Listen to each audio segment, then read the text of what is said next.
Hey guys, the only way Rep is willing to talk to me is apparently through videos. He won't debate me despite challenging me repeatedly in the past, so I'm going to make a response to the final fall of Onision. He starts out referencing my age, 27 years old, and he says, what do you do when someone says no? They react like a child, in his opinion. Let me tell you, Rep, during my live debates, there are multiple witnesses seeing you challenge me to a debate. Here's a screenshot of you challenging me during the debates. Here's the email where you said you never challenged me. Here's you supporting a petition to debate me. This is black and white evidence that you lied. I have no real understanding as to why you refused to debate me, because initially you suggested that we have a discussion. But then I agreed to have a discussion and a mediator, and even then you backed out. Now during the debate with other individuals who were brave enough to actually debate me, they talked about how shameful it was to challenge someone to a debate only to back out, and then post a bunch of legal documents sharing that person's ex-wife's personal information to include her full name. Most reasonable people agree that that kind of behavior is completely out of line. Now I sent you an email asking you to censor out my ex-wife's name. I really hope if you haven't done that yet that you do decide to censor out her name. Regardless, I'm going to actually respond to your 22-minute video. So here we go. And again, this could have been settled via live discussion with the mediator, but instead you chose to talk to your camera instead of me.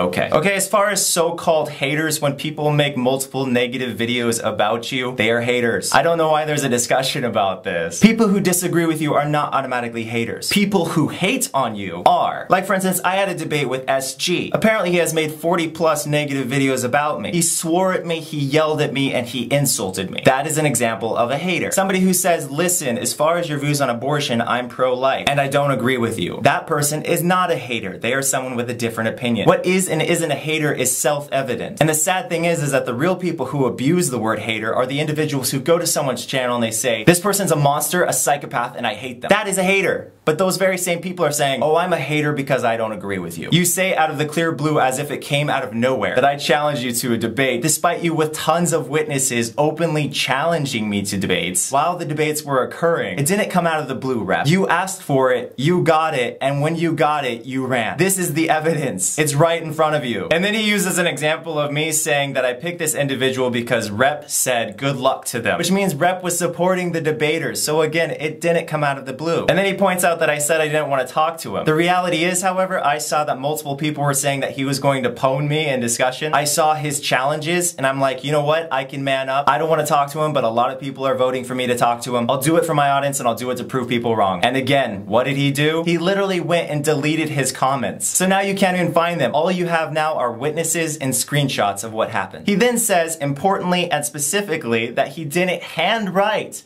my in-laws a snail mail letter. And we both agree upon this fact. I've publicly agreed upon this fact multiple times in the past. However, he did make a video trying to destroy my relationship with my family, directed at my in-laws. He also wrote them via Facebook. And the bottom line, Rep, you never go after someone's family. That's one of the most inappropriate things you could ever do. And you, sir, did exactly that. You went after someone's family. I don't even have to say what kind of person someone who goes after someone's family is. That is self-evident. He then points out how many times I've said I want nothing to do with it. But guess what? Someone can poke you and poke you and poke you and poke you only so many times before you say, you know what? Let's go. So that's what I did. I said, you know what, dude? Let's throw down. Let's do this. Let's have a live debate. And you know what he did when I turned around?